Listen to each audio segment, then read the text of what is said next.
Mon nom est Lionel Rossella, je suis médecin FMH de Genève. Monsieur le Président, Mesdames et Messieurs les membres du Conseil de banque, Mesdames et Messieurs les actionnaires de la Banque nationale suisse, quel est l'objet de notre proposition? Chaque année, cette Assemblée vote le versement d'un dividende annuel de 6% au maximum du capital action de 25 millions, qui correspond à un montant de 15 francs par action d'une valeur nominale de 250 francs. Notre proposition vise à ajuster le dividende, non pas en se basant sur la valeur nominale de l'action de 250 francs, mais en se basant sur la valeur réelle de l'action en fin d'exercice, soit 1 750 francs pour cette année, comme cela se pratique dans la plupart des sociétés.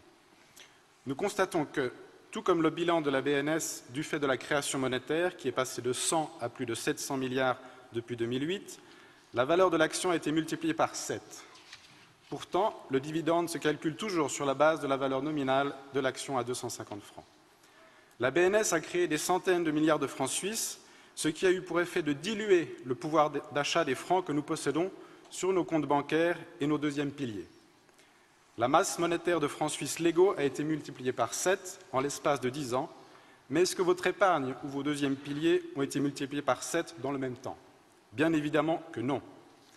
Plusieurs actionnaires, lors des discussions générales des années précédentes, ont souligné le décalage entre le montant du dividende versé et l'inflation des biens durables, par exemple le marché immobilier.